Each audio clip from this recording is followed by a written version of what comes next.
Application of trigonometry लेते हैं students. इसमें हम एग्जांपल नंबर 3 एनसीईआरटी का, ये एग्जांपल नंबर 3 है, सभी बच्चों के पास बुक होनी चाहिए। पेज नंबर 199 पे आपको बोलता है ऑब्जर्वर 1.5 मीटर टॉल, ठीक है। तो कोई ऑब्जर्वर है जो कि किसी टावर को या चिमनी को देखता होगा, और ये जो ऑब्जर्वर है बेटा ये 1.5 मीटर टॉल है। तो इसकी लंबाई कितनी है ऑब्जर्वर की? 1.5 मीटर टॉल। अब मेरी बात ध्यान से सुनो, सबसे पहले क्या बनाओगे? ग्राउंड बनाओगे कि नहीं बनाओगे? सबसे पहले क्या बनाओगे? ग्राउंड बनाओगे, ठीक है। तो ये देखिए, ये ग्राउंड बनाया सबसे पहले, ठीक है। शादिद आप ठीक से बेटा पढ़ नहीं रहे हो क्या आजकल? आप कल क्लास नहीं करी आपने? हाँ, कल क्लास करी थी आपने? रिकॉर्डिंग देखी? हाँ सर, रिकॉर्डिंग देखी थी। समझ में आया था कुछ? हाँ सर, समझ गए। ओके, तो स्टूडेंट्स देखिए, ये आपका एग्जांपल नंबर 3 ये कह रहा है ऑब्जर्वर 1.5 मीटर टॉल। बेटा सबसे पहले ग्राउंड बना लो, ये देखो ग्राउंड बना दिया। अब ग्राउंड पे ऑब्जर्वर को खड़ा कर दो, ठीक है ना। और ग्राउंड पर ऐसा ऑब्जर्वर को खड़ा कर दीजिए। ये देखिए, ये आपका ऑब्जर्वर है, ये देखिए ये आपका ऑब्जर्वर है। ऑब्जर्वर का आप कुछ भी नाम दे दो बेटा, सपोज OB, ये जो OB है ये ऑब्जर्वर है। कोई बंदा होगा बेटा, कोई लड़का होगा, कोई लड़की होगी, उसको ऐसा हमने खड़ा कर दिया यहाँ पे, ठीक है। ये OB, तो OB क्या है यहाँ पर? ऑब्जर्वर है। तो ये ऑब्जर्वर कितना लंबा है? 1.5 मीटर, करेक्ट। तो इसकी हाइट कितनी बेटा बताओ? 1.5 मीटर, यानी कि OB कितना हो गया? 1.5 मीटर। तो यहाँ पे डायग्राम में आप साफ साफ लिख दीजिए कि OB कितना है आपका? 1.5 मीटर। ये देखिए, ये OB हो गया। अब मेरी बात ध्यान से सुनिए, कल जब हमने आपको पढ़ाया था बेटा, ठीक है, तो हमने क्या बताया था? जो ऑब्जर्वर होता है, याद करिए हमने आपको क्या बताया था? जो ऑब्जर्वर होता है उसकी आईज से हम क्या ड्रॉ करते हैं? Parallel line. जो पैरेलल लाइन किसके पैरेलल होगी? सरफेस के, उसको हम हॉरिजॉन्टल बोलते हैं कि नहीं बोलते? बताइए, बोलते हैं। तो यहाँ से एक पैरेलल आपको ड्रॉ करना है, लेकिन उससे पहले थोड़ा सा क्वेश्चन पढ़ लीजिए। कह रहा है an observer 1.5 metre tall is 28.5 metre away from a chimney. अब बेटा कोई चिमनी होगी, चिमनी भी ऐसे ग्राउंड पे ऐसे खड़ी होगी कि नहीं खड़ी होगी? ये ग्राउंड है और ये परपेंडिकुलर डायरेक्शन में, ये देखिए परपेंडिकुलर डायरेक्शन में। आप लोगों को एग्जाम में डायग्राम नहीं मिलेगा बच्चों, तो डायग्राम आपको बनाना आना चाहिए। ये चिमनी, ठीक है, तो C और M, CM क्या है? चिमनी। ये चिमनी ऐसे ग्राउंड पे खड़ी हुई है, ठीक। अब ये जो ऑब्जर्वर है ये चिमनी के टॉप को देखता है, ठीक है ना, और angle of elevation of his eyes is 45 degree. ये भी हम आपको बताएंगे, बट थोड़ा सा वेट करो बेटा। सबसे पहले काम क्या करते हैं बताइए? सबसे पहले जो ऑब्जर्वर है, ठीक है, ऑब्जर्वर की आंखों से ऐसे हम क्या करते हैं? अर्थ के पैरेलल एक लाइन ड्रॉ करते हैं, जिसको हम क्या बोलते हैं? हॉरिजॉन्टल बोलते हैं। ये अर्थ है या फिर सरफेस के पैरेलल एक लाइन ड्रॉ करिए, जिसको हम क्या बोलेंगे? ठीक है,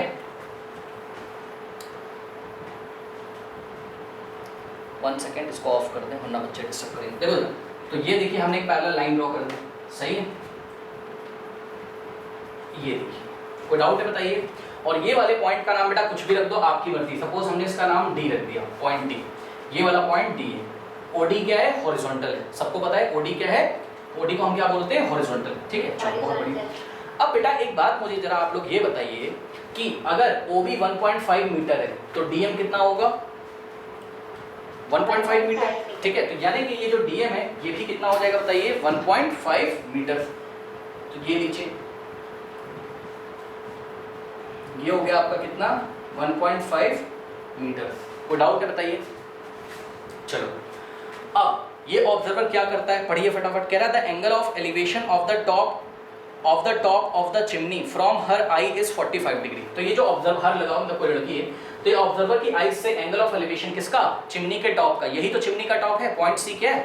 पॉइंट C क्या है बताइए? टॉप ऑफ द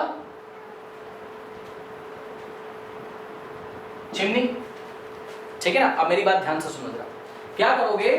इसको इससे ज्वाइन कर दोगे टॉप से, ये देखिए, और ये वाला एंगल ही क्या कहलाएगा? Angle of elevation. हॉरिजॉन्टल के साथ, याद करिए कल पढ़ाया था। What is angle of elevation? Angle of elevation is the angle between line of site and horizontal. याद है आपको? हॉरिजॉन्टल और लाइन ऑफ साइट के बीच में जो एंगल होता है उसी को हम क्या बोलते हैं? Angle of elevation. तो आप ध्यान से चेक करो बेटा, ये OC आपका क्या है? लाइन ऑफ साइट है, और OD क्या है आपका? ये पॉइंट D है। OD क्या है आपका? OD हॉरिजॉन्टल है, ये देखिए OD क्या है? हॉरिजॉन्टल है। और OC क्या है? OC क्या है? लाइन ऑफ साइट है। और कल हमने आपको बताया था कि लाइन ऑफ साइट और हॉरिजॉन्टल के बीच जो एंगल होता है उसी को एंगल ऑफ एलिवेशन बोलते हैं। तो यही एंगल ऑफ एलिवेशन है। जैसे जैसे बोलता जाएगा वैसे वैसे आपको फिगर बनाना है। अब इन्होंने आपसे क्या पूछा है, अच्छा कुछ बोला भी है, an observer 1.5 metre tall is 28.5 metre away from chimney. मतलब ये जो ऑब्जर्वर है ये चिमनी से कितने डिस्टेंस पे खड़ा है, तो 28.5 मीटर। अवे का मतलब चिमनी के फुट से आपको देखना है, चिमनी के फुट से, चिमनी का फुट यहाँ कहीं है, इसका चिमनी का पैर मतलब उसका बेस, इसके फुट से 28.5 मीटर डिस्टेंस पे कौन, ऑब्जर्वर, यानी कि 28.5 मीटर। ये देखिए ये रहा आपका क्या, M से लेके B तक। कोई डाउट है? अब मेरे को एक बात बताओ बेटा, अगर B से लेके M तक 28.5 है तो O से लेके D तक कितना हो जाएगा, बताइए। O से लेके D तक कितना हो जाएगा, 28.5 मीटर हो जाएगा कि नहीं, बताइए। कोई डाउट है किसी को? ठीक है, ये एक रेक्टेंगल बन जाता है ऐसे करके। जब हम हॉरिजॉन्टल के पैरेलल लाइन ड्रॉ करते हैं तो रेक्टेंगल के ऑपोजिट साइड्स इक्वल होते हैं। 28.5 ये, 28.5 ये, 1.5 ये, 1.5 ये। अब मेरी बात ध्यान सुनो, इन्होंने आपसे क्या पूछा है, find the height of the chimney. आपको हाइट ऑफ द चिमनी निकालना है। हाइट ऑफ द चिमनी निकालने का क्या मतलब है, हाइट ऑफ द चिमनी निकालने का मतलब है आपको C से लेके M तक निकालना है, यानी कि आपको CM फाइंड करना है कि नहीं करना है, बताइए फटाफट। लेकिन अगर आप लोग ध्यान से जरा चेक करें तो ये जो CM है आपका, चिमनी का जो हाइट है CM, ये जो CM है चिमनी का हाइट जो है, ध्यान से चेक करो, ये किससे किससे मिलके बनाया है, CM, CD और प्लस DM से, ठीक है ना। तो क्या हो जाएगा, CM is equal to CD plus DM। Yes और नो, बताइए फटाफट, यस और नो। दिख रहा है फिगर में सबको? कोई डाउट है किसी को? अब मेरी बात ध्यान से सुनो बेटा, CM इज इक्वल्स टू क्या हो जाएगा, CD। CD कितना है, CD तो नहीं पता, यही तो प्रॉब्लम है। अगर CD तुमको पता चल जाए तो तुम यहाँ पे CD की वैल्यू रख दोगे, DM तो तुम्हें पता ही है, DM कितना है 1.5। तो यानी कि CD और प्लस DM की वैल्यू रख दिया हमने कितना, 1.5 मीटर। ये बन गई इक्वेशन नंबर 1। अगर आप CD निकाल ले जाएं तो बात आपकी बन जाएगी।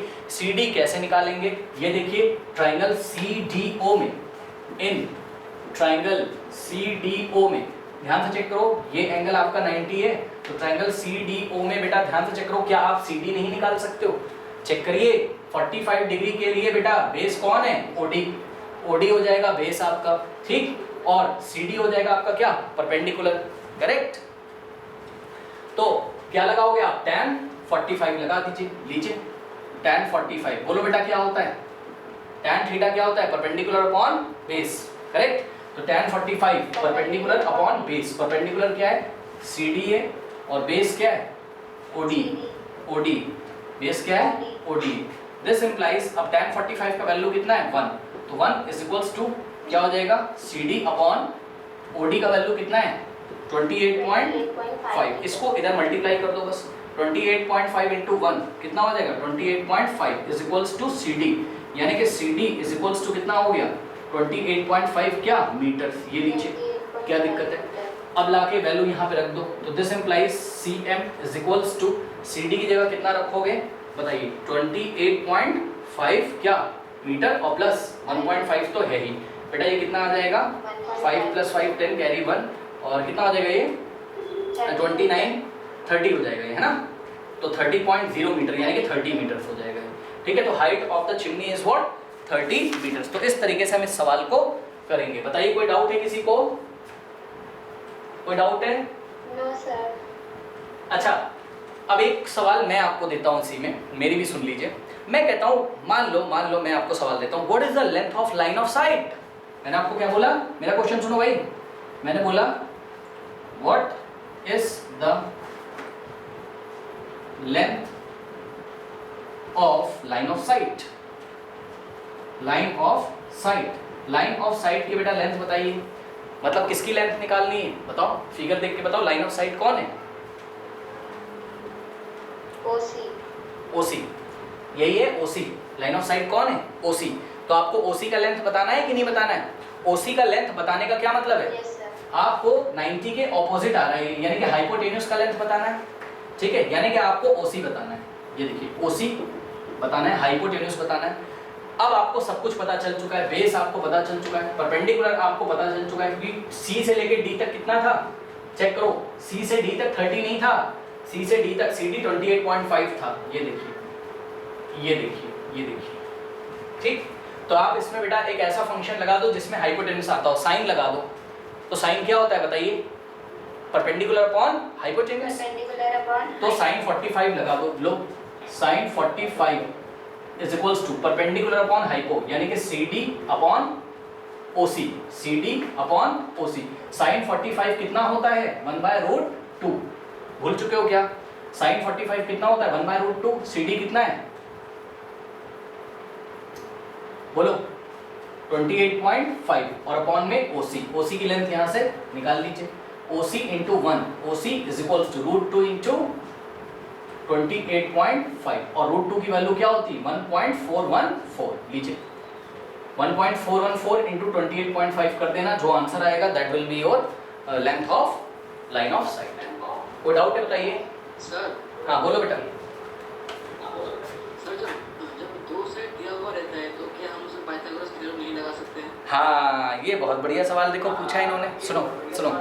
सुनो भाई इनका सवाल सुनो। कह रहे हैं सर जब दो साइड दिया रहता है, कह रहे हैं सर आपको OD पता है, आपको CD पता है, सर पाइथागोरस लगा दो। लगा रहे हैं भैया, रुक जाओ, इधर ध्यान से चेक करो। इनके लिए पाइथागोरस थ्योरम हम लगाने जा रहे हैं। तो पाइथागोरस थ्योरम लगाइए। CDO में OC का स्क्वायर इज इक्वल्स टू क्या हो जाएगा? CD का स्क्वायर और प्लस देखो OC का square is equals to CD का स्क्वायर प्लस OD का स्क्वायर। सही है? तो यहां से आ जाएगा आपके पास OC का square is equals to OD कितना है बताओ? 28.5। तो 28.5 का स्क्वायर प्लस 28.5 का स्क्वायर। सुन लो मेरी बात ध्यान से। अरे भाई जब आपके पास ट्रिग्नोमेट्री है तो इतनी कॉम्प्लिकेटेड कैलकुलेशन कौन करेगा?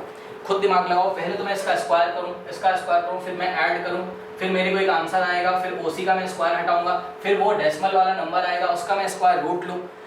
जब इतना आसान ट्रिग्नोमेट्रिक फंक्शन आपको क्यों पढ़ाए गए? इन्हीं सब चीज़ों से तो बचने के लिए पढ़ाए गए ना। अब समझ में आई? आप पाइथागोरस थ्योरम लगा सकते हो, कोई मना नहीं कर रहा है, लेकिन यार एग्जामिनर भी क्या सोचेगा कि क्लास 10th का बच्चा है और एंगल पता होने के बावजूद भी पाइथागोरस लगा रहा है। भाई मान लो तुम्हें एंगल ना पता होता है यहाँ का, तब तुम्हारी मजबूरी है कि तुम क्या निकालते? तुम पाइथागोरस थ्योरम लगा के तब OC निकालते। जब तुम्हें एंगल पता है ना, कोई एक्यूट एंगल तुम्हें पता है ट्रायंगल में, तो तुम क्यों नहीं फंक्शन ट्रिग्नोमेट्रिक रेशियो लगा रहे हो? उससे तो इजी होगा, टाइम की बचत होगी ना। अब समझ में आई कि नहीं बात? बताइए। हाँ सर। स्टूडेंट्स एग्जांपल नंबर 4 देखिए, और जैसे जैसे मैं बोल रहा हूँ तो मेरे साथ आप लोग भी अपनी कॉपी में डायग्राम बनाएंगे या वीडियो को ठीक से देखिए तो आपको क्लियर होगा कि क्या मामला यहाँ पे चल रहा है। ध्यान से चेक करिए। कह रहा है कि from a point P on the ground, बहुत ध्यान से सुनो, कह रहा है from a point P on the ground, यानी कि सबसे पहले क्या बना लोगे बताओ? ग्राउंड बना लोगे। ये लो, ये ग्राउंड बना दिया। कोई दिक्कत है किसी को? ग्राउंड के लिए कैसे बेस बना दिया करो बस, ठीक। अब वो क्या कह रहा है? कह रहा है from a point on the ground, मतलब इस ग्राउंड पे आपको एक पॉइंट चूज कर लेना है, कहीं भी चूज कर लो। ये देखिए ये पॉइंट चूज कर लिया और इस पॉइंट का नाम क्या दिया आपके एनसीईआरटी बुक में? P। तो हमने बोला कि भाई चलो ये वाला पॉइंट क्या है? P। अब की P के पीछे जितना कुछ इसको सब हटा दो, उससे हमारा कोई मतलब है नहीं, करेक्ट। अब कह रहा है कि the angle of elevation of the top of a 10 metre tall building is 30 degree. बहुत ध्यान से क्वेश्चन पढ़िए। कह रहा from a point on the ground the angle from a point P on the ground the angle of elevation of the top from a point P on the ground, मतलब point कहां पर है? Ground पे, और यहां से angle of elevation है। किसका एंगल ऑफ एलिवेशन है? तो ध्यान से चेक करिए। Angle of elevation of the top of a 10 metre tall building, ठीक है ना। तो बिल्डिंग है कोई, वो कितनी लंबी है? 10 मीटर। तो क्या आपको यहाँ एक बिल्डिंग नहीं बना लेनी चाहिए? बताइए कहीं पे ग्राउंड पे। ये लीजिए, ये एक बिल्डिंग बना ली बेटा, ठीक है ना। ये एक बिल्डिंग बना ली। सपोज बिल्डिंग का नाम है B और नीचे वाला पॉइंट है L। अरे नाम कुछ भी रख दो, A भी रख दो, BL रख दो, कुछ भी। तो ये आपकी बिल्डिंग है। BL क्या आपकी? मैं लिख दे रहा हूँ आपके समझने के लिए। BL क्या आपकी? बिल्डिंग है। अब ये बताओ बेटा कि ये जो बिल्डिंग है इसकी लेंथ कितनी दी है इन्होंने? 10 मीटर। कैसे पता चला सर? क्वेश्चन पढ़ लीजिए, पता चल जाएगा। कह रहा है कि top of a 10 metre tall building, यानी कि बिल्डिंग की आपको लेंथ दी हुई है कितनी? 10 मीटर। कोई डाउट है बताइए? अब इस 30 डिग्री, मतलब इस क्वेश्चन को ऐसे पढ़ो। कैसे सर?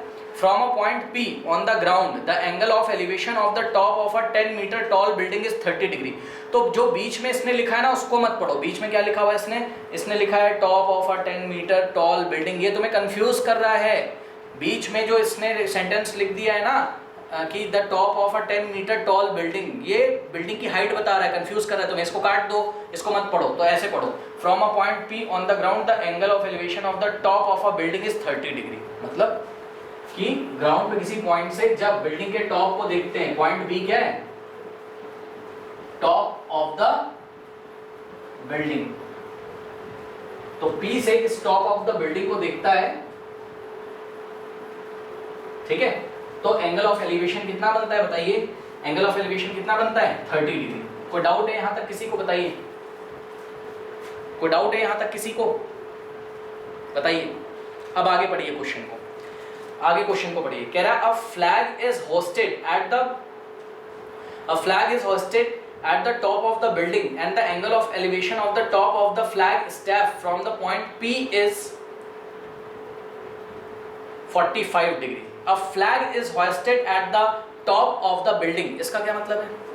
मतलब समझो बेटा, एक बिल्डिंग है, क्या बिल्डिंग के ऊपर झंडा नहीं लग सकता है? फ्लैग स्टैफ क्या होता है, सुनो मेरी बात ध्यान से, देखो ये कोई झंडा है, ऐसे फ्लैग है, ये कोई फ्लैग है, करेक्ट, ये कोई फ्लैग है, ठीक है। अब सुनो, इसको फ्लैग स्टैफ बोलते हैं। ये जो झंडे का जो डंडा होता है ना, जो डंडा होता है ना झंडे का, जिसमें झंडा लगा रहता है, इसको हम फ्लैग स्टैफ बोलते हैं। तो ये फ्लैग स्टैफ है, ठीक।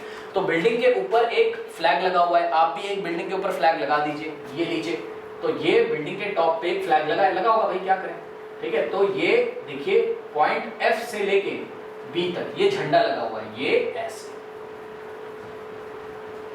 ठीक है, एफ से लेके बी तक, ये क्या है, एफ बी क्या है आपका, एफ बी क्या है आपका, फ्लैग स्टाफ, फ्लैग स्टाफ मतलब झंडे का डंडा है ठीक है। अब सुनो मेरी बात ध्यान से, वो आपको क्या बोल रहा है, कह रहा a flag is hosted at the top of the building, ठीक है, मतलब बिल्डिंग के ऊपर एक झंडा लगा हुआ है, तो भाई हमने भी लगा दिया, ठीक है। कह रहा है कि the flag is hoisted at the top of the building and the angle of elevation of the top of the flag staff, सुन लो मेरी बात ध्यान से, ये F से लेके B तक ये झंडे का डंडा यानी कि फ्लैग स्टाफ है आपका, इसके टॉप को देखता है, झंडे का जो डंडा है उसके टॉप को देखता है, कहां से देखता है, यहीं से तो देखेगा, और जब देखता है तो एंगल ऑफ एलिवेशन कितना आता है बताइए, from point P angle of elevation कितना आता है 45 डिग्री, यानी कि इस, बहुत ध्यान से सुनना, यहां कंफ्यूज मत होना, सुन लो मेरी बात ध्यान से भाई, सुन लो मेरी बात ध्यान से। What is the definition of angle of elevation, angle of elevation की डेफिनेशन जरा बता दीजिए, भूल चुके हो, एंगल ऑफ एलिवेशन की डेफिनेशन बता दो। हाँ, angle between what, angle between line of site and horizontal, हाँ, तो angle between line of site and what, and horizontal. मेरी बात ध्यान से सुनिए जरा बच्चों, जब आपने बिल्डिंग के टॉप को देखा यानी कि बी को देखा, तब एंगल ऑफ एलिवेशन कितना था 30 डिग्री, क्योंकि ये 30 डिग्री किसके बीच में बन रहा है, पीएल क्या है आपका हॉरिजॉन्टल है, और पीबी क्या है आपका लाइन ऑफ साइट है, समझिए जरा, पीएल क्या आपका हॉरिजॉन्टल है और पीबी क्या आपका लाइन ऑफ साइट है। जब आपने किसको देखा था, जब आपने बिल्डिंग के टॉप को देखा था, लेकिन अब आप क्या देखने जा रहे हो, अब आप टॉप ऑफ द फ्लैग देखने जा रहे हो। जब आप टॉप ऑफ द फ्लैग देखोगे तो आपका लाइन ऑफ साइट चेंज हो जाएगा, लेकिन हॉरिजॉन्टल वही रहेगा, आपका लाइन ऑफ साइट चेंज हो जाएगा लेकिन आपका हॉरिजॉन्टल वही रहेगा, कौन, पीएल। ध्यान से चेक करो बेटा, ये देखिए आप फ्लैग स्टाफ के टॉप को देखिए, तो ये देखिए अब आपका लाइन ऑफ साइट ये बन के आ रहा है कि नहीं, ये दिख रहा है सबको, बताइए। अब आपका लाइन ऑफ साइट क्या है, पीएफ, दिख रहा है सबको, पीएफ, ठीक। अब ये रहा आपका लाइन ऑफ साइट और ये रहा आपका हॉरिजॉन्टल, तो अब एंगल ऑफ एलिवेशन 45, बेटा ये एंगल दिया हुआ है, चेक करो, कंफ्यूज मत होना, ये एंगल दिया हुआ आपको, कौन सा एंगल, FPL दिया हुआ, नहीं समझ में आई बात, कोई डाउट है किसी को, बताइए। ओके, हाँ डाउट है क्या, नहीं, ओके चलो बहुत बढ़िया। अब क्या कह रहा है, बहुत ध्यान सुनना बेटा, कह रहा है कि find the length of the flag staff, find the length of the flag staff and the distance of the building from the point P। दो बातें पूछी हैं, find the length of the flag staff, flag staff आपका क्या है, flag staff आपका क्या है FB, यानी कि FB निकालना है आपको, ये देखिए FB फाइंड करना है, ये पहला आपका क्वेश्चन है। और दूसरा क्वेश्चन क्या है बताइए, दूसरा क्वेश्चन है आपका पढ़िए जरा, find the length of the flag staff and the distance of the building from the point P। ये आपकी बिल्डिंग है और बिल्डिंग से P पॉइंट की डिस्टेंस निकालनी है, यानी कि आपको PL निकालना है कि नहीं निकालना है बताइए, आपको PL निकालना है कि नहीं निकालना है बताइए। हाँ, तो आपको PL निकालना है। ये देखिए कि पॉइंट P की डिस्टेंस बिल्डिंग से कितनी है। जब वो बोलता है ना बिल्डिंग से डिस्टेंस कितनी, तो बिल्डिंग के फुट से डिस्टेंस चेक किया करो बेटा। ये बिल्डिंग है BL, इसके फुट से, इसके पैर से, यानी कि इसके बेस से डिस्टेंस चेक करोगे, ये PL निकालना है आपको, PL। अब सुनो ध्यान से, सुनो एक बात बताओ, क्वेश्चन में आपको बिल्डिंग कितनी टॉल है ये नहीं दिया हुआ है क्या? बिल्डिंग कितनी टॉल है? 10 मीटर। तो डायग्राम में लिख लो, ये BL आपकी बिल्डिंग थी, ये लीजिए, ये 10 मीटर है कि नहीं है बताइए, B से लेके L तक BL। कोई डाउट है बताइए? BL आपका कितना है? 10 मीटर है। अब मेरी बात ध्यान से सुनो, ध्यान से सुनो। पहले तुम ये बड़े वाले ट्राइंगल को मत देखो, पहले तुम ये छोटे वाले ट्राइंगल को देखो। इसको हाथ से ऐसे छुपा दो। चलो मुझे देखो, ट्राइंगल BLP में ये वाला पॉइंट P है, ग्राउंड दिख रहा है सबको? ट्राइंगल BLP में देखो, दिख रहा है सबको? ट्राइंगल BLP में देखो, दिख रहा है सबको? ये एंगल कितना है बताओ? ये वाला एंगल कितना है बोलो? 30 डिग्री। नहीं पता? अब जिनको नहीं पता वो मैं उनको दिखा रहा हूं, आप ध्यान दें प्लीज। BLP को मैं अलग से बना दे रहा हूं, ये लीजिए, ये लीजिए। अब बताइए क्या दिक्कत है? ये रहा पॉइंट B, ये रहा पॉइंट L और ये रहा पॉइंट P। चेक करो, BPL या BLP, BPL भी बोल सकते हो, BPL भी बोल सकते हो। ये एंगल क्या है? 30 डिग्री। क्यों सर? क्योंकि ये बिल्डिंग का टॉप है और जब बिल्डिंग के टॉप को देख रहा था तो लाइन ऑफ साइट क्या है आपकी? ये रही आपकी लाइन ऑफ साइट और ये रहा आपका हॉरिजॉन्टल। तो एंगल कितना बन रहा है? 30 डिग्री, ठीक। और BL यानी कि बिल्डिंग की जो हाइट है वो कितनी दी हुई है बताइए? 10 मीटर दी हुई है। अब आप क्या PL नहीं निकाल सकते हो बेटा? बहुत इजी क्वेश्चन हो गया ये तो। tan 30 लगा दीजिए, लीजिए tan 30 लगा दो। तो 30 डिग्री के लिए बेस कौन है? PL। परपेंडिकुलर कौन है? BL। सही है, तो tan 30 कितना हो जाएगा? परपेंडिकुलर अपॉन बेस, यानी कि क्या हो जाएगा? BL upon PL। Correct. tan 30 is equals to, tan 30 क्या होता है बताइए? 1/√3। और BL कितना है? चेक करो, BL कितना है? 10 मीटर। और PL कितना है? PL हमें नहीं पता, ऐसे ही हम इसको छोड़ देंगे, 10 रखो, आंसर मीटर में आएगा। अब तो कोई दिक्कत नहीं, PL इंटू 1 क्या हो जाएगा? PL और 10 इंटू √3, 10√3। इसको इससे मल्टीप्लाई करो, इक्वल टू इससे इसको, तो क्या आ जाएगा बेटा? ध्यान से चेक करो। दिस इंप्लाइज, कहाँ पे करें? यहीं पे करना है। PL into 1, PL is equals to √10 into √3, यानी कि PL कितना आ गया बताइए? 10 इंटू √3 क्या होता है? 10√3 मीटर। ये लीजिए, यानी कि distance of the point P from the base of the building या from the building is what? 10√3 meter. अब बच्चे बोलेंगे सर √3 की आपने वैल्यू नहीं रखी, ठीक है ना? हाँ, √3 की आप वैल्यू रख दीजिए। क्या क्वेश्चन में दिया हुआ है? यस सर दिया हुआ है। √3 की वैल्यू कितनी दी है बेटा बताइए? √3 की वैल्यू कितनी दी है? 1.732 रख दो। तो इसको ठीक ठीक निकाल लो, क्या आ जाएगा? 10 इंटू √3 की वैल्यू रखो 1.732। बेटा जब 10 से मल्टीप्लाई करोगे डेसिमल 1 प्लेस कहाँ चला जाएगा? राइट में, यानी कि कितना आ जाएगा? 17.32 मीटर। कोई डाउट है? मेरी बात ध्यान से सुनो, मेरी बात ध्यान से सुनो बच्चों।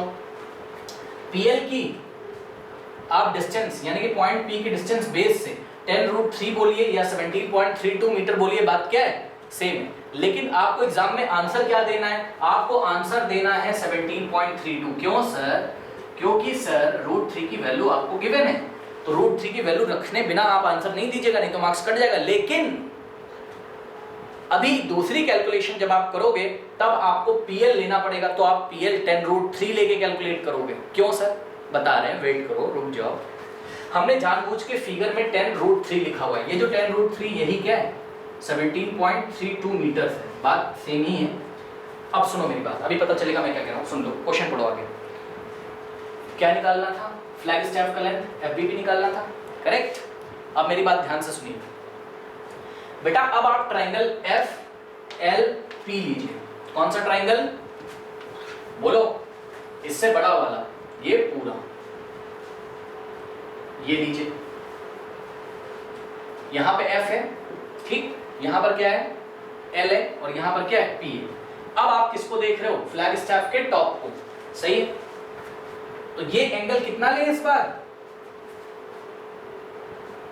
बताइए? एंगल कितना ले इस बार, एंगल ऑफ एलिवेशन 45। 45। आप लोग को नहीं समझ में आ रहा है क्या, जो और बच्चे हैं बताइए।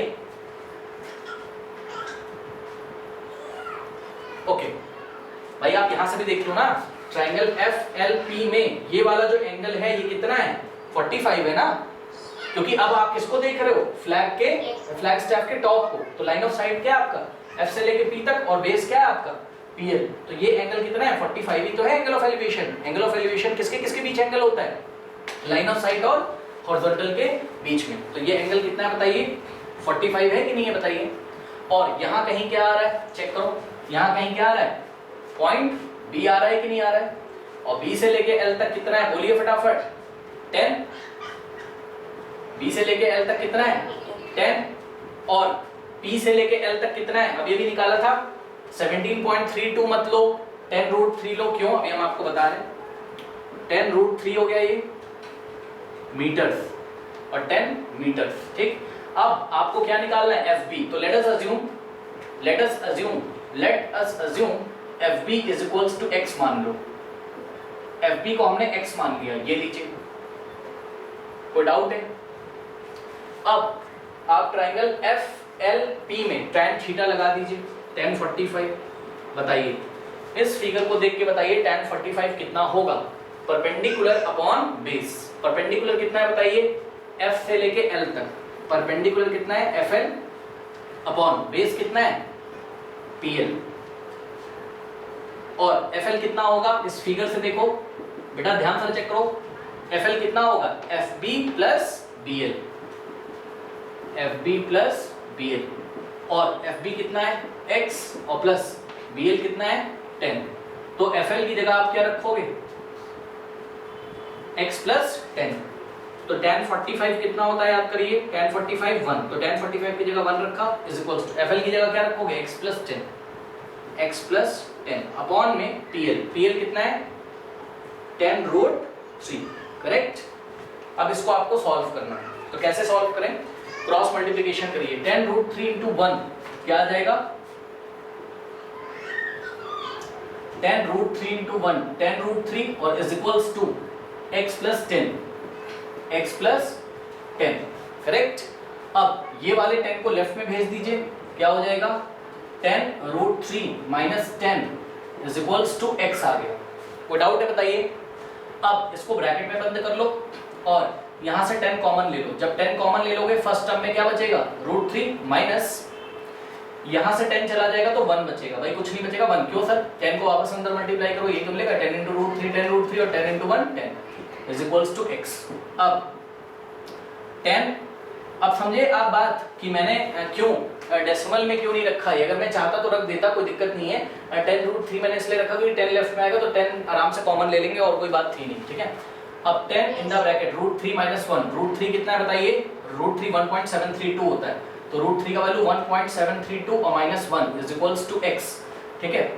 यानी कि 10 इंटू 1.732 माइनस 1 करिए, 1.732 माइनस 1 करो इसमें से, मतलब 1 का मतलब 1.000 को माइनस करोगे, 2 3 माइनस 0 3 7 और 1 माइनस 0.732। तो 10 into 0.732 is equals to x। अब 10 को मल्टीप्लाई करो 0.732 से करोगे तो 1 पॉइंट इधर आ जाएगा, डेसिमल एक प्लेस राइट में चलाएगा, 7 पॉइंट कितना आ जाएगा, 32। तो x का वैल्यू कितना आया, 7.32, यानी कि x क्या है, FBA यानी कि फ्लैग स्टैफ का जो लेंथ है वो कितना है, 7.32 मीटर। तो ये फ्लैग स्टैफ कितना आ गया आपका, 7.32 मीटर। इस तरीके से हम सवाल को करेंगे। कोई डाउट है बताइए, कोई डाउट है बताइए, कर लीजिए।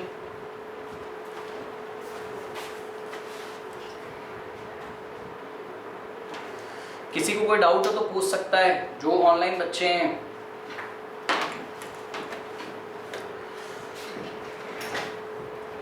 नाउ स्टूडेंट्स, को एग्जांपल नंबर 5 देखिए, the shadow of a tower. What do you mean by shadow, what do you mean by shadow. Shadow is the absence of light. अगर कहीं पे लाइट एब्सेंट होती है तो हम क्या बोलते हैं, शैडो है। बात समझिए जरा बेटा, एक बात बताओ, ध्यान से समझो, देखो बात समझो। देखो, मान लो कि कोई बंदा यहाँ खड़ा हुआ है, ये ग्राउंड है, ठीक। अब ये कोई बंदा खड़ा हुआ है, ये कोई बंदा है, ये कोई बंदा है, ठीक। अब सुनो सुनो सुनो सुनो, मान लो कि यहाँ पर एक हम इसको टॉर्च ऐसा मारते हैं, यहाँ से ऐसा टॉर्च हम इस बंदे की तरफ ऐसा करते हैं, तो टॉर्च से क्या होगा, इसकी बॉडी लाइट को रोक लेगी कि नहीं रोक लेगी बताइए, और जब रोक लेगी तो पीछे लाइट नहीं पहुंच पाएगी।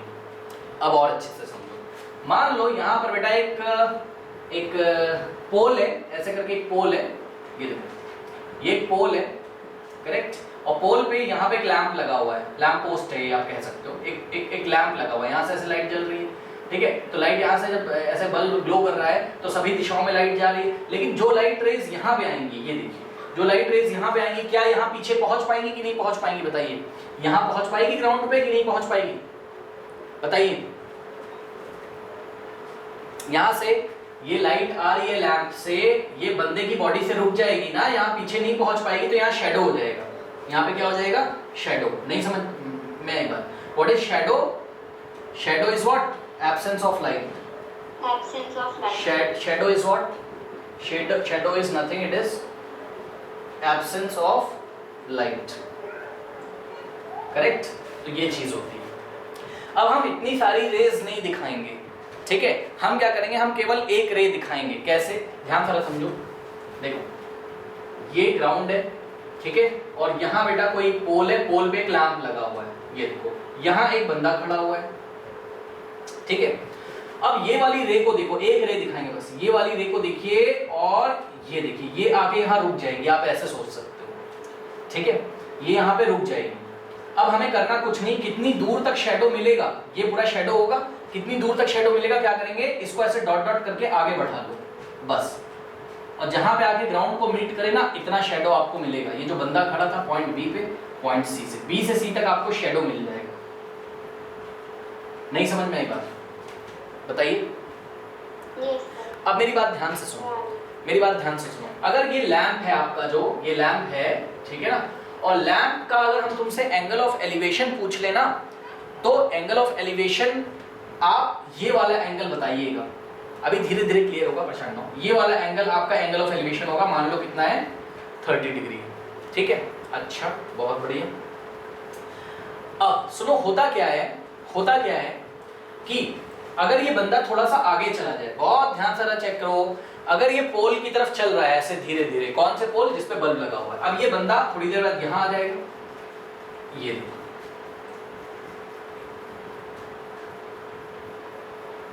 ये ऐसे, करेक्ट। अब ये यहां पहुंच गया। अब सुनो, फिर से वही काम करो, यहां से लाइट रेज आ रही हैं, आ तो बहुत सारी रे, हम केवल एक लेंगे, कौन सी, जो इसके एग्जैक्टली इसके सर के टॉप पे आएगी, ये वाली, ऐसे सोचो।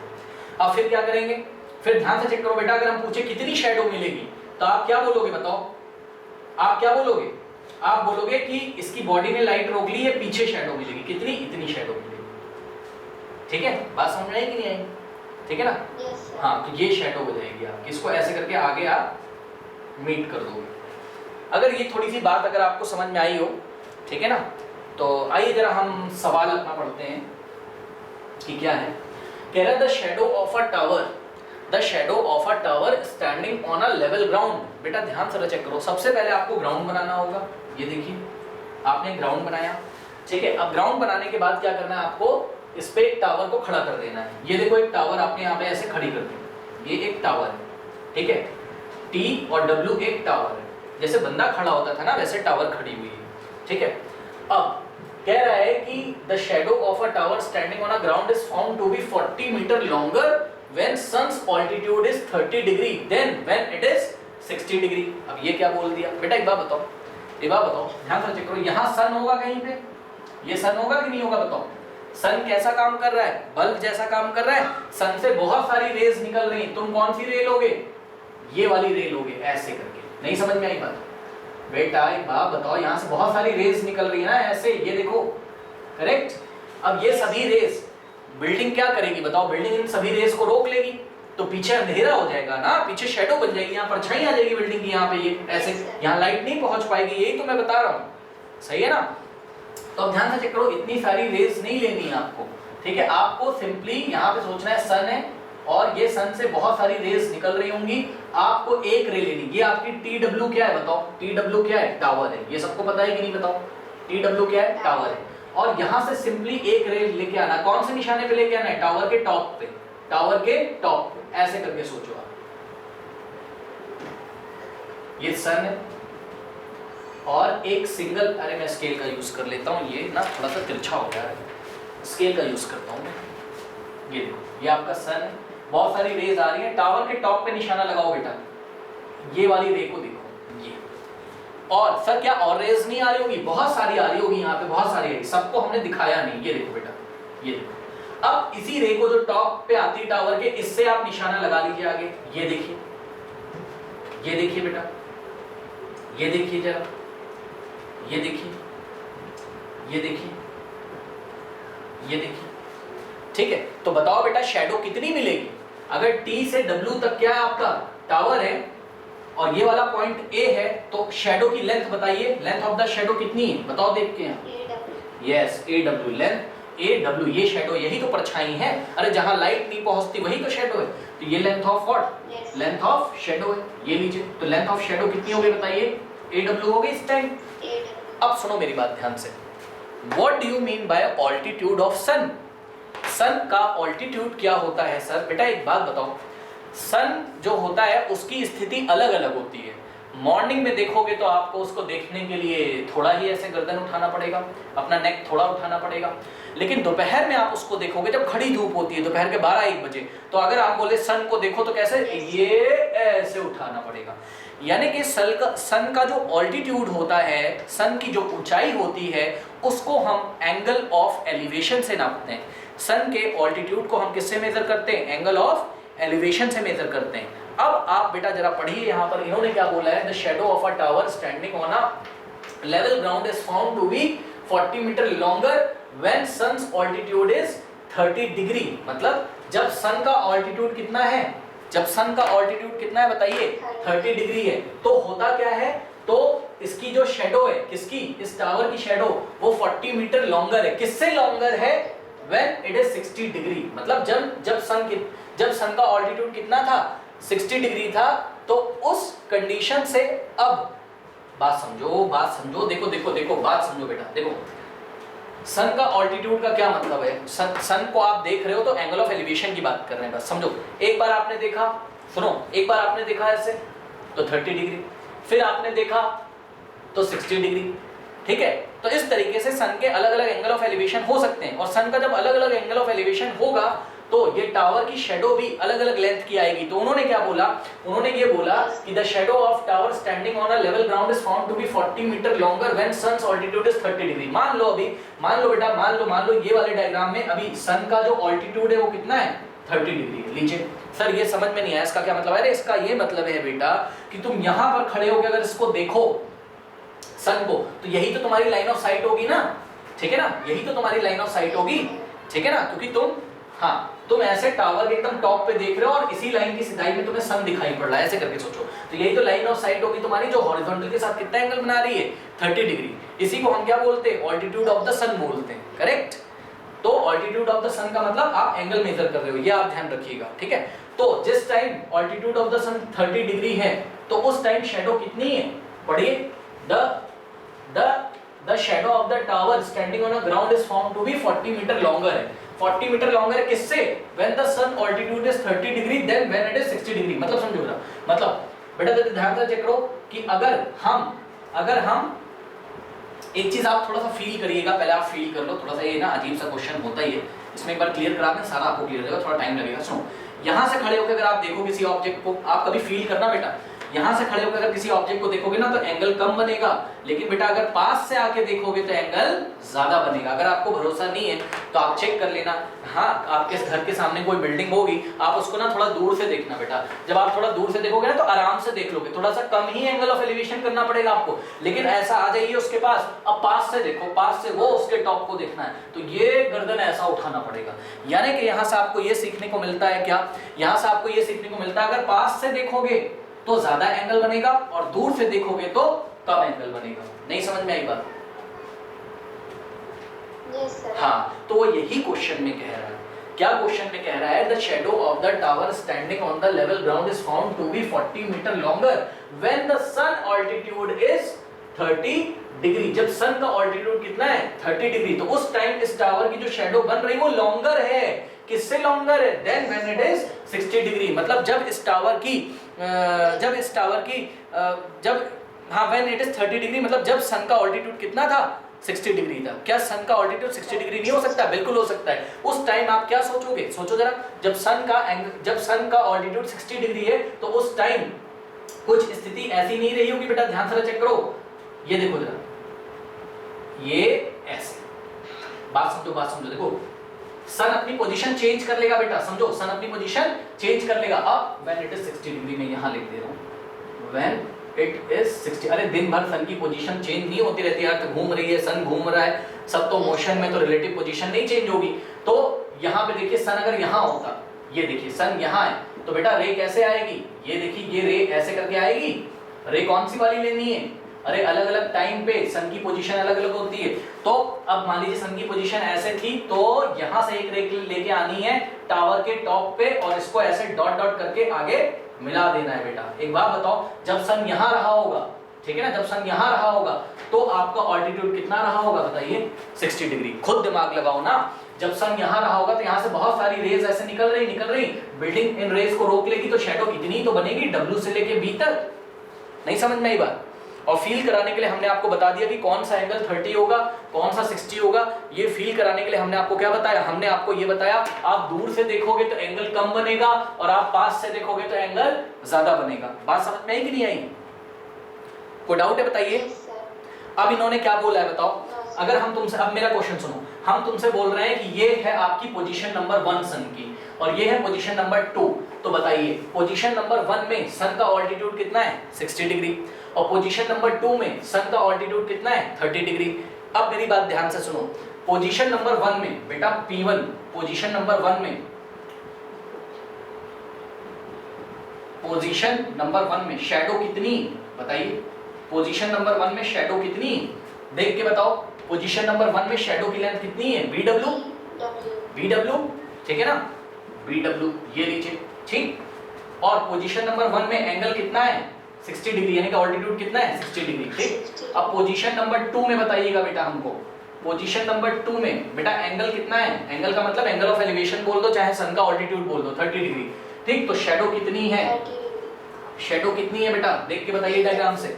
जब 30 डिग्री यानी कि सन की पोजीशन ये वाली है, तो एंगल ऑफ एलिवेशन कितना है 30 डिग्री, या फिर आप सन का ऑल्टीट्यूड बोल दीजिए कितना है 30 डिग्री। तो उस टाइम शैडो कितनी है? ए से लेके W तक। क्यों? जब सन यहाँ रहा होगा तो ये सब रेस को इस टावर ने रोका होगा और हमको इतनी शैडो मिली है, बी ए से लेके W तक। कोई डाउट है बताइए?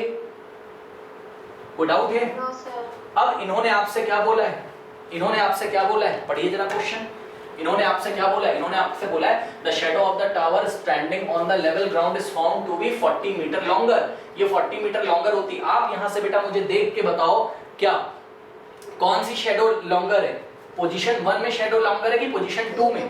तो जवाब है पोजीशन 1 में तो सर छोटी शैडो बन रही है, और पोजीशन 2 में लॉन्गर शैडो बन रही है, ठीक है ना। तो कौन लॉन्गर है? तो जवाब है पोजीशन नंबर 2 में शैडो कैसी है? लॉन्गर है। कब? जब ऑल्टीट्यूड कितना है 30 डिग्री। 30 डिग्री में जो शैडो है यानी कि AW, ध्यान से चेक करिएगा, AW वो लॉन्गर है।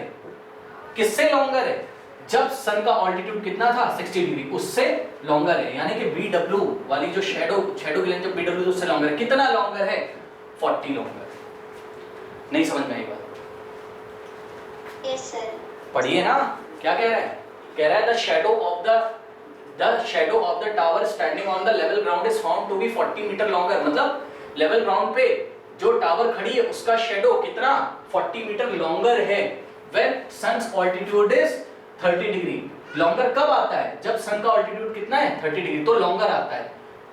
किससे लॉन्गर आता है? वो वाली शैडो से लॉन्गर आता है कि जब शैडो कौन से एंगल पे था, then when it is 60 degree. मतलब जब शैडो कौन से एंगल पे था 60 डिग्री पे, जो एंगल पे जो शैडो बनता है उससे नई वाली जो शैडो है वो 40 मीटर क्या है ज्यादा है। बात समझ में आई कि नहीं? तो बताओ 30 डिग्री पे शैडो इतना और 60 डिग्री पे इतना, तो 30 डिग्री पे जो शैडो है वो 60 डिग्री वाले से 40 ज्यादा है। बात समझ में आई? मतलब shadow Yes, sir. Shadow at 30 degree is equals to what?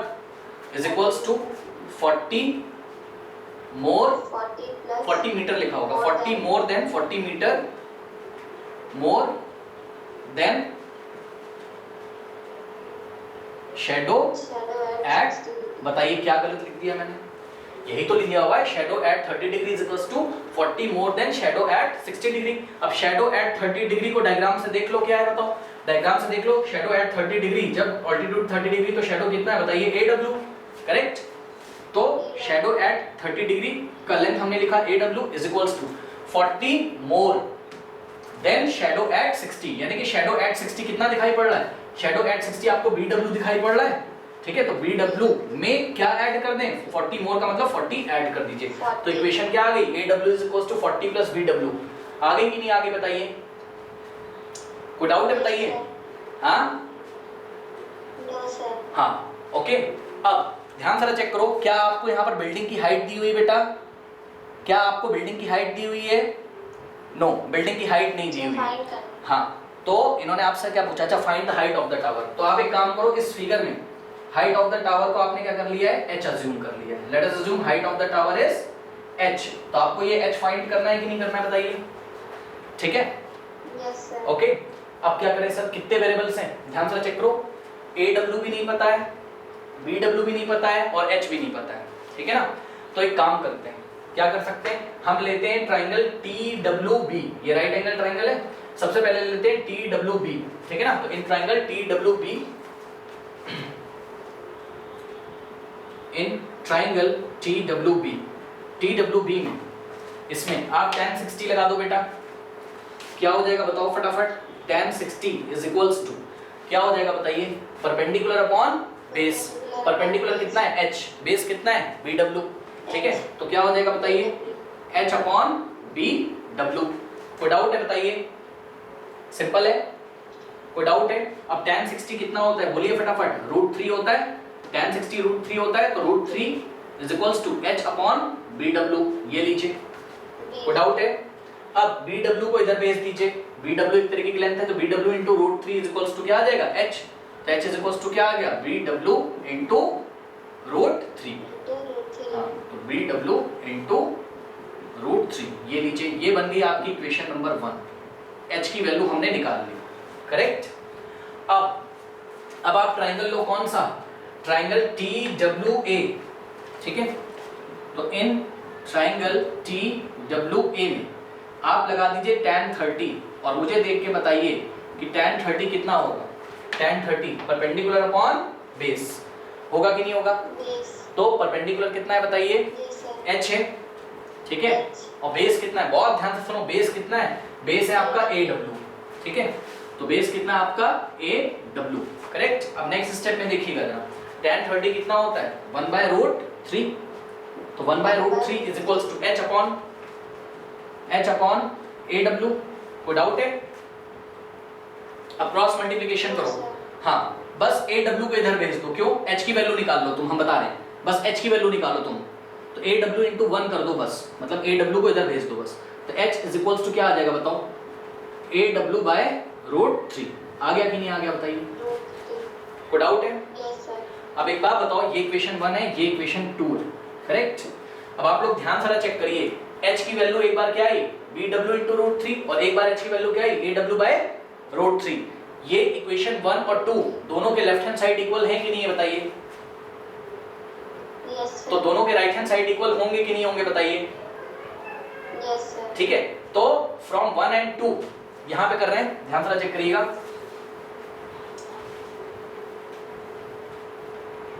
From, ये थोड़ा सा टफ क्वेश्चन होता है, समझ के चलिएगा। फ्रॉम इक्वेशन 1 एंड 2, ध्यान से चेक करो बेटा। इक्वेशन नंबर 1 और 2 से, इक्वेशन नंबर 1 का भी लेफ्ट हैंड साइड क्या है? h है, और इक्वेशन नंबर 2 का भी लेफ्ट हैंड साइड क्या है? h है। अगर दो इक्वेशन के लेफ्ट हैंड साइड इक्वल हो तो राइट हैंड साइड भी इक्वल होते हैं भाई। BW इंटू √3 भी h के इक्वल है और AW/√3 भी किसके इक्वल है? h के, यानी कि BW इंटू √3 और AW/√3 आपस में इक्वल हो जाएंगे। अगर आपको भरोसा नहीं तो h is equal to s तो लिख सकते हो। एक बार h के नीचे क्या लिखा हमने? BW into √3, BW into √3 is equal to, एक बार h के नीचे क्या लिखा हमने बताइए? AW by root 3। अब आपको क्या दिक्कत है बताइए, यहाँ से आप BW की वैल्यू निकाल सकते हो। BW is equals to root 3 multiply में इधर आके डिवाइड में हो जाएगा, तो AW बाय ये वाला रूट 3 तो पहले से था, और ये रूट 3 इधर मल्टीप्लाई में नीचे आएगा डिवाइड में। जब नीचे डिवाइड में आएगा तो ये वाले रूट 3 के साथ मल्टीप्लाई करेगा, यानी कि यहाँ से क्या आ गया, BW is equals to AW by root 3 into root 3 क्या होता है बताइए, 3 होता है, ये देखिए। ठीक है, तो BW is equals to AW by क्या आ गया, 3 आ गया। अब सुनो क्या करना है, अब आप एक काम करो, क्या आपने यहाँ एक इक्वेशन बना के रखी थी, याद करिए, AW is equals to 40 plus BW, correct. तो यहाँ से आप क्या कर सकते हो, यहाँ से आप अच्छा एक काम और करो, क्रॉस मल्टीप्लिकेशन कर लो, तो AW कितना आ जाएगा बताइए, 3 इंटू BW, ये लीजिए, करेक्ट, या 3BW, ये इधर मल्टीप्लाई हो जाएगा तो 3 टाइम्स क्या हो जाएगा BW। AW की वैल्यू क्या आ गई, 3 इंटू BW। यहाँ वाली इक्वेशन में रख दीजिए आके, लीजिए आपके पास इक्वेशन क्या है ये वाली, AW is equals to 40 plus BW, सही। तो दिस इंप्लाइज AW की जगह क्या रखोगे बताओ, 3 into BW is equals to 40 plus BW। अब आप लोग समझदार हो, सुन लो बेटा, ये बन गया आपका वन अननोन है, यहाँ पे देखो ओनली BW की वैल्यू आ जाएगी। इस इक्वेशन में AW और BW दो वेरिएबल थे जो हमें नहीं पता थे, अननोन थे, दो अननोन थे। हमने क्या किया, हमने कुछ ट्रिक लगाई और AW की वैल्यू किसके टर्म्स में निकाल ली, BW के टर्म्स में। अब AW की जगह आप क्या रख सकते हो बताओ, यहाँ पर 3 इंटू BW यहाँ पे रख दिया। ये वाले BW को इधर भेज दो लेफ्ट में, तो क्या हो जाएगा 3 इंटू BW, और ये वाला BW लेफ्ट में आएगा तो minus BW is equals to कितना हो जाएगा 40, यहाँ ब्रैकेट लगा दीजिए। अब कितना आंसर आएगा इसका, 3BW माइनस BW, 2BW। अरे भाई ये 3 है ना आगे इसके, ये 3 इंटू BW है, और यहाँ कुछ नहीं आने के बाद 3 माइनस 1 कितना होता है, 2 ही तो होता है। तो 2BW इज इक्वल्स टू कितना आ जाएगा बताइए, बोलिए 40, और ये 2 उधर डिवाइड लगा देगा, तो BW का लेंथ कितना आ जाएगा 40 डिवाइडेड बाय 2, यानी कि BW कितना आ जाएगा बताओ, 2 1 जा और 2 20 जा, 20 मीटर आ गया BW की नहीं आ गया बताइए। अगर BW आपको पता चल गया है तो आप इक्वेशन नंबर 1 में आ जाइए, ठीक है। अब हम क्या करेंगे, फ्रॉम इक्वेशन नंबर 1 H की वैल्यू कितनी है, H की वैल्यू कितनी है, BW इंटू रूट 3। तो H is equals to BW की वैल्यू कितनी है, BW की वैल्यू कितनी है 20, तो BW की जगह 20 रखा, 20 इंटू रूट 3। तो हाइट ऑफ द टावर कितना आ गया 20 रूट 3 मीटर। ऐसे करके इस सवाल को हम करेंगे, ठीक है ना। कोई डाउट है बताइए। और रूट 3 की वैल्यू क्वेश्चन में नहीं दी, इसलिए हम लोग भी नहीं रखेंगे, ओके। एक बार इसको घर पे अच्छी तरीके से लगाइएगा, ये सवाल ऐसे हम करेंगे।